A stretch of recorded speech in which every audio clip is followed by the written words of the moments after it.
Do you have that one friend who seems to know an insufferable amount about a lot of random subjects? The person who chimes in with the odd and sometimes highly disturbing fun fact. Well, my name is Carly, and I am that friend.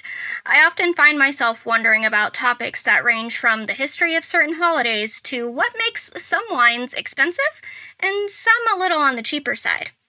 So I make use of that mini supercomputer I carry everywhere and just look it up. Lately, I have decided to share the random knowledge that I acquire with all of you lovely listeners. So welcome to I'm Already Looking It Up. Let's have a drink and learn a thing or two.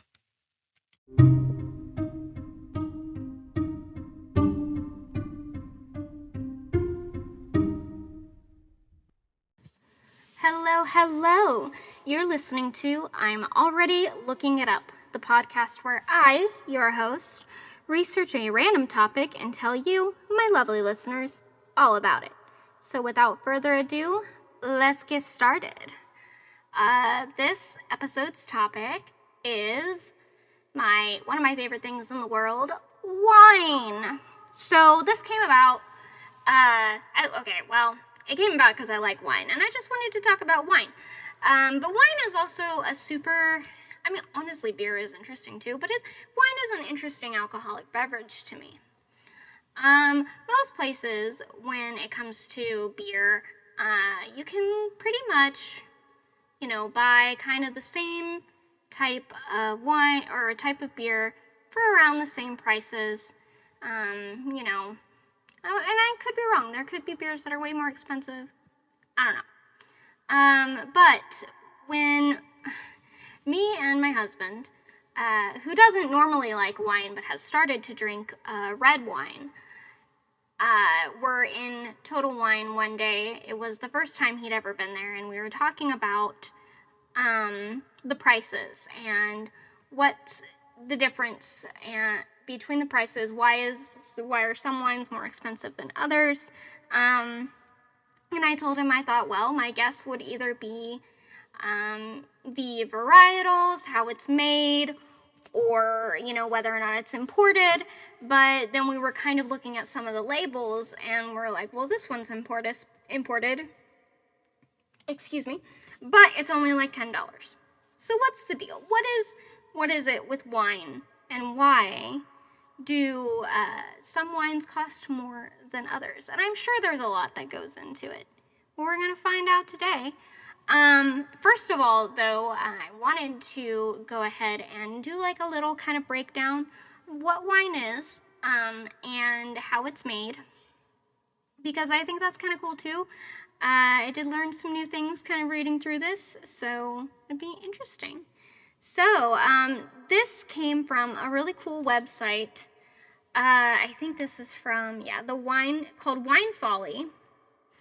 And it is fascinating. It's got all these things that talk about wine and how to pair it, how it's made, all this stuff. It's so cool. I definitely recommend checking it out. You can also subscribe to their email for if you just want free education on wine. It's pretty cool. I also didn't know that there were types of wine glasses for specific things. So I thought that was cool. I don't think I talk about that. Do I? No, I don't think I talk about that in this. But it's still cool to think about, because for me, look, I'm not super fancy. Most of my wine glasses that I drink out of are, they don't have a handle, or they don't have a stem, because I'm prone to, if I drink a little too much, knocking things over and breaking them. Ask my mother-in-law.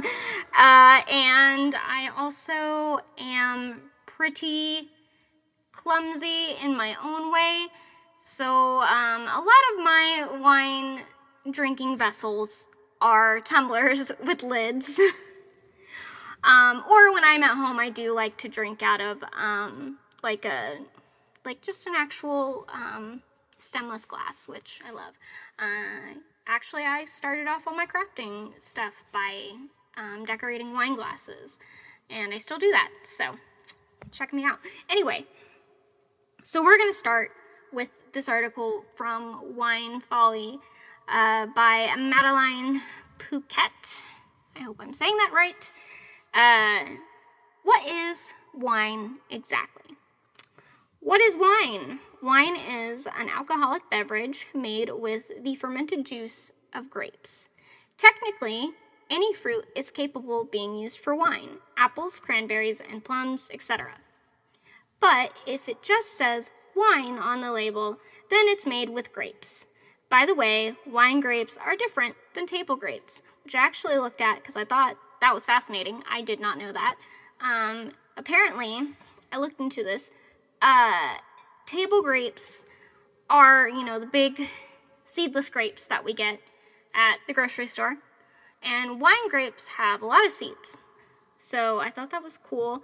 And I think there's something in here that explains what happens with the seeds. I think they're part, I could be wrong, I think they're part of like the tannins in wine, and I think tannins are explained better here. But anyway, the difference between the two popular drinks, wine and beer, is that brewing beer involves fermented grains. Simply, wine is made from fruit and beer is made from grains. There are exceptions that push the boundaries of beer, but that story is for another time.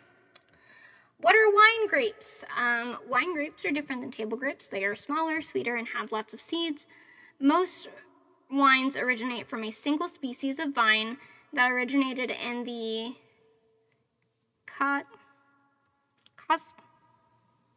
Caucasus called Vitis vinifera. There are thousands of different varieties within the Vitis vinifera species. The most common is Cabernet Sauvignon. All right. The origin of the term vintage: when grapes take an entire season to ripen and thus wine is produced just once a year, hence the origin of the term vintage. Vint stands for winemaking and age for the year it was made. When you see a vintage year listed on the label, that's the year the grapes were picked and made into wine. The harvest season in the Northern Hemisphere, Europe and the United States, is from August to September, and the harvest season in the Southern Hemisphere, Argentina and Australia, is from February to April.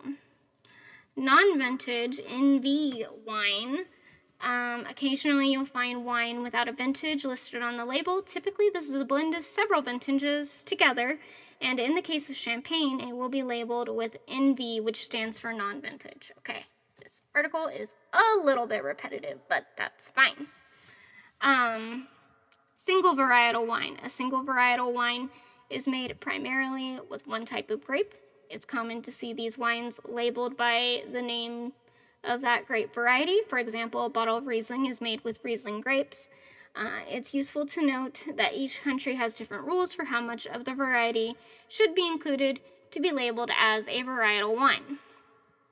Percentage of grapes required to be labeled as a single varietal wine are 75% USA, Chile, South Africa, Australia, and Greece, 80% in Argentina, and 85% in Italy, France, Germany, Austria, Portugal, Spain, and New Zealand.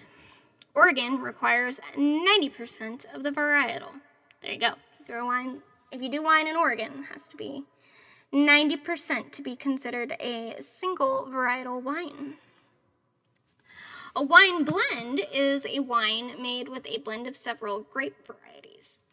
Blending is a traditional winemaking method, and today there are several famous wine blends produced in classic winemaking regions. Most wine blends are mixed after the fermentation and aging is complete. When grapes are blended and fermented together, it is called a field blend. A famous example of a field blend is port wine. All right. The taste of wine. Several facets explain wine's unique flavor: acidity, sweetness, alcohol, tannin, and aroma compounds produced in fermentation. Acidity. Wine as a beverage lies on the acidic end of the pH scale, ranging from as low as 2.5 lemon to as high as 4.5 Greek yogurt. wine tastes tart. It does indeed. Sweetness, depending on what style of wine you drink, sweetness in wine ranges from having no sugar to sweet like maple syrup. The term dry refers to a bottle of wine without sweetness. I knew that. Okay, so I'd always wondered this. When people say they want a more dry wine, they like the bitterness of it, I believe, or something along those lines. But that's what my husband likes. He likes dry wine. I like sweet wine. I will drink dry wine, but it depends on how dry, because sometimes, like, some of it is still a little sweet, and sometimes it's just so hard to get through. But yes, okay, I thought that was correct, that dry refers to less sweetness. Alcohol, the taste of alcohol is spicy, palate coating, and warms the back of your throat. Wine's average range of alcohol is about 10% ABV, alcohol by volume, to 15% ABV. Of course, there are a few exceptions. Moscato d'Asti is as low as 5.5% ABV, and port is fortified with neutral branding, upping it to 20% ABV. There you go. That's a lot of alcohol. Tannin, okay. So tannin is found in red wines and contributes to the astringent quality of red wine. Put a wet black tea bag on your tongue for a great example of how tannin tastes. Okay, well that didn't really explain how we get tannins, but whatever. Aroma compounds within the tiny minuetta of wine, the phenols, esters, higher alcohols, acids, etc., you'll find the complexities of the wine's flavors and aroma. Each grape variety exhibits aroma compounds at different levels. This is why some wines smell like berries and others smell like flowers. Another contributing factor to wine's aromas is aging. Nearly all red wines are aged in oak, which contributes an oak barrel's flavor compounds like vanillin and acts as a conduit to expose the wine to oxygen. Oxidation and aging produce a range of unique flavors to wine, including nuttiness and dried fruit/flower flavors. The conclusion, wine is a seemingly simple beverage that becomes more complex the more you study it. The good thing is, it doesn't matter how much you know, nearly everyone can appreciate wine. In short, wine is good. Agree. Definitely agree. Okay, so this next article is very long, but this is the one that talks about, the pricing of wine and why it is priced the way it is.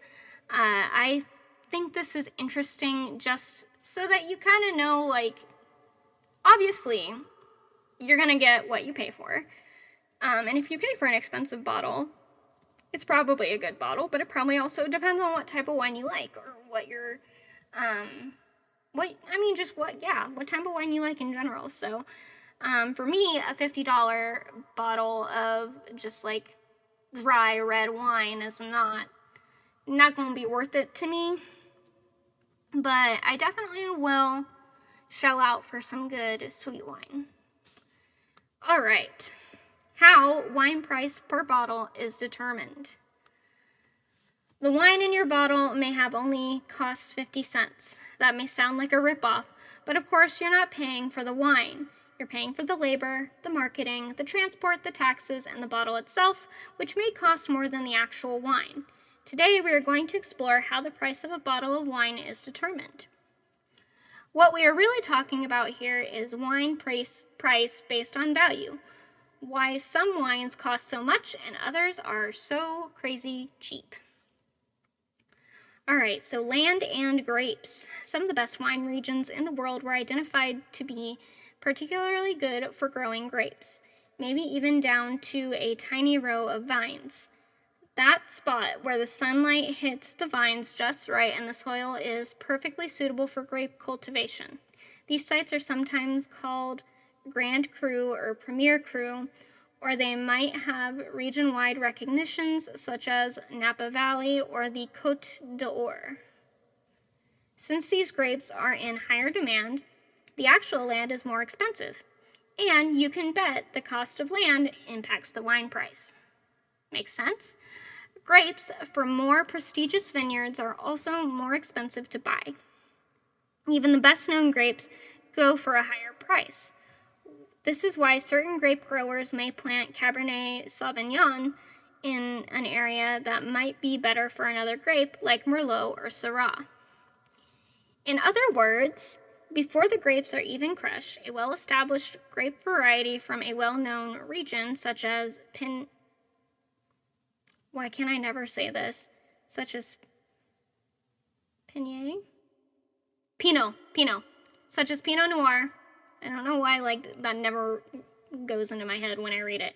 From a Grand Cru in Burgundy is going to be more expensive to cultivate or buy than a lesser-known varieties such as Tempranillo from Lodi.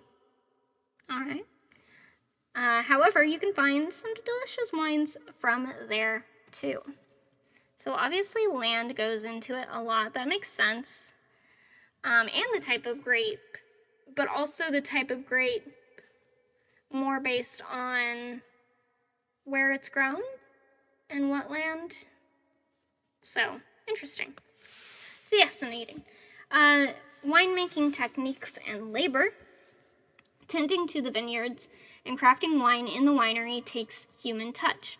Certain countries have legal protections or higher minimum wages that make labor more expensive. Others may find machines cheaper than manual harvesting. Therefore, the increased ticket price for high-quality wines is in part influenced by the need for humans to evaluate and pick every bunch of grapes. Once the grapes get to the winery, the name of the winemaker may demand a high salary. Yeah, okay, I was just making sure. This is especially true in places like Bordeaux or California, where rockstar consultant winemakers have emerged. Quality-driven wineries will also set aside innovation costs to do research with different parcels or barrels to work on constantly improving their product. These regions also share the expensive trend of new oak and wine storage. A barrel of new French oak may cost thousands of dollars. Plus, if you're storing it for several years, you need more winery space to store inventory. And this paints a picture of why barrel aging increases wine price. In contrast, a used oak barrel may only be a couple of $100. The barrel price depends on the size and age of the barrel, and you can continue to use it. It's worth noting as well that a winery may invest in a beautiful tasting room, which ultimately is paid for via the final wine price. Makes sense? Packaging and shipping. Now, if you have spent all this money investing in premium wine, you're going to want to show to your customers that your bottle is special. So you may hire a top-notch branding specialist and graphic designer to make your label. Use the best paper available, a heavier bottle, and a real cork. All of these are going to take more cash that is then translated into the price of the bottle. What's more, those heavier bottles are going to be heavier to ship and may require special boxes such as a branded wooden box. If the bottle is really a collectible, some companies even invest in tracking technology so that the collector can trace the source of the bottle to prove its authenticity. If it's a fun wine meant to be consumed early and primarily sold to locals, you're not going to need all those extra layers of packaging quality. I do want to point out that a nice label or a dark, heavy bottle are sometimes a guise for bad wine. I could see that. An average customer inherently understands that it should be better quality, like when you pick up a cashmere sweater. But it could be that an investor with a lot of money chose eye-catching packaging rather than a rock-solid wine-making team. The cost of marketing and business development must also be considered, which tends to be heftier investment from bigger brands. Wine at all levels requires a special temperature-controlled shipping, which is more costly due to its specialization. Wine bottles are far heavier to ship than boxes or cartons and require more packaging to prevent breakage. Due to the weight, bottles also require more fossil fuel to transport. All right, and the last part of this, wow, this was a lot shorter than I kind of thought it would be. But that's okay because, this is all stuff, and the last part is distribution system, but this is all stuff that I kind of figured went more into the price of the bottle.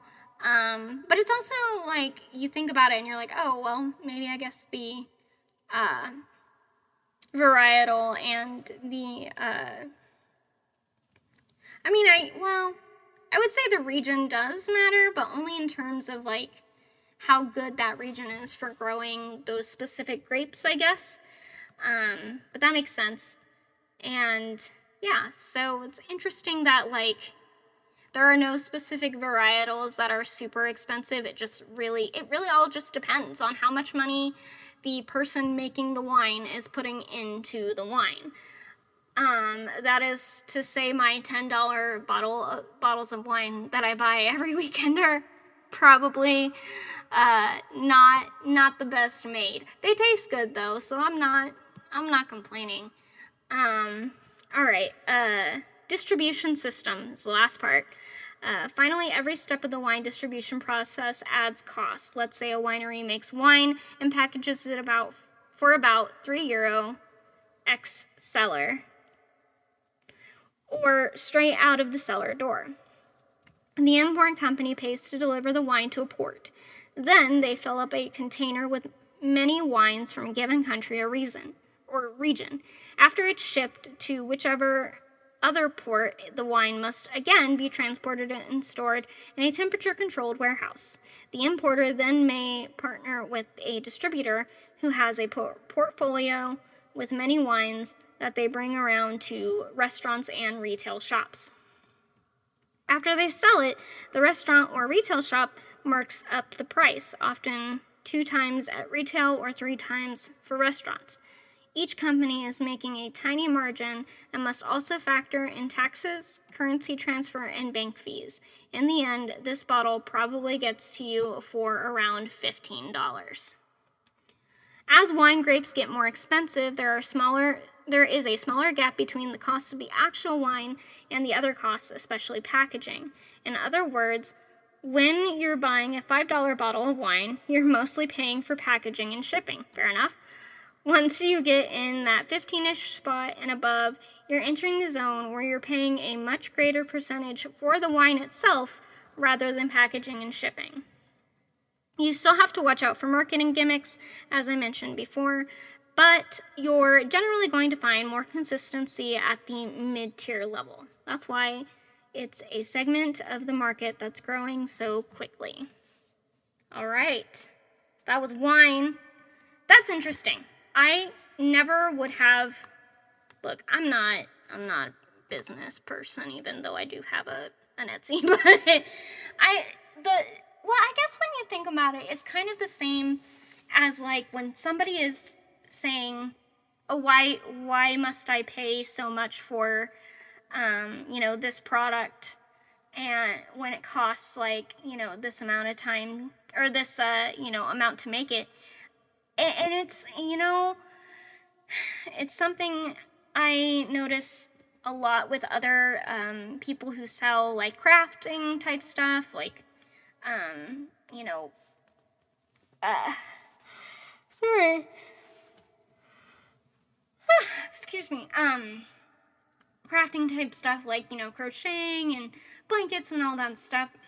You have to really consider all of those things that go into it. And I'm sure it's like that with any other product.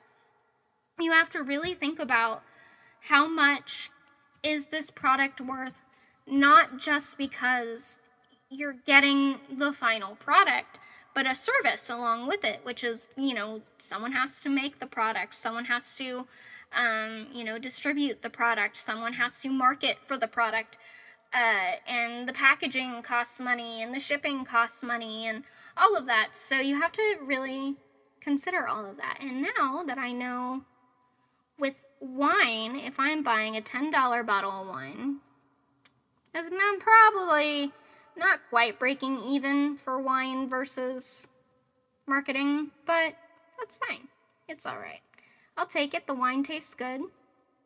I wish it came in bigger bottles sometimes. I do get bigger bottles sometimes when I can, but I wish some brands did those bigger bottles more often, because I go through it pretty quick.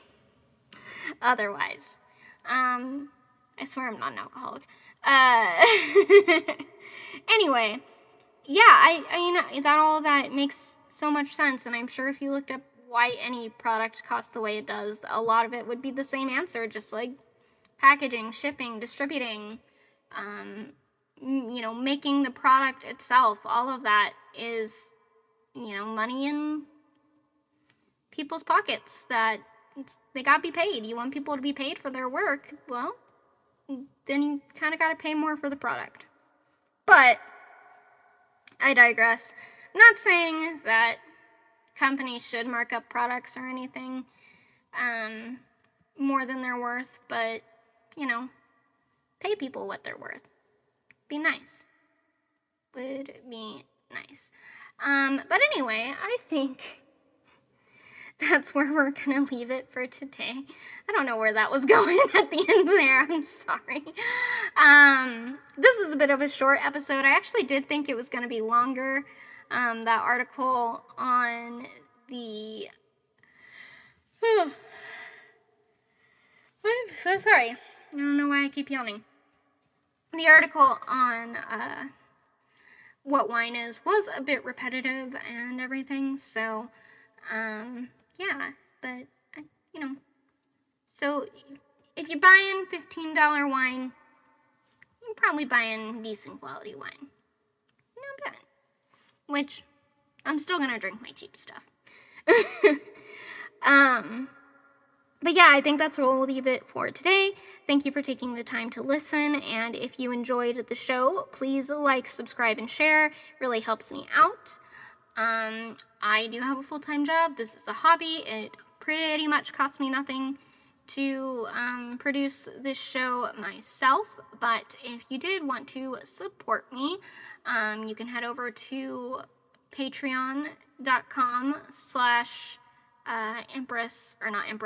Wild Forest Productions, Wild being spelled WYLDE, Forest Productions, and subscribe for $1 a month. I would very much appreciate that, and if I were to get enough subscribers to add another tier, I would love to add a tier that allows people to pick an episode topic, or to at least put an episode topic in that we can talk about how to go about researching it and all that. So there's a thought there if you would like to contribute to that. You can also follow me on Instagram and Facebook and on Twitter. And I also have a TikTok that I mostly do cosplays on. And what else? You can check out my Etsy, which is Empress Crafts and Designs. So yeah, do all that. You also, I should note this too, because I forget this, and I've been hearing it at the end of the podcast I'm currently listening to. And every time I think, oh, I need to say that too. This podcast is available on Apple Podcasts, and mostly wherever you get your podcasts. However, if you go to Apple Podcasts and you like the show, if you would go over there, subscribe, give me a good review. Doesn't have to be 5 stars. I don't mind criticism as long as it's friendly. But if you give me a review, it helps Apple kind of boost my stuff up and get me out there a little more. So yeah, I would really appreciate if you did that as well. But anyway, thanks again. I will see you next time. Bye.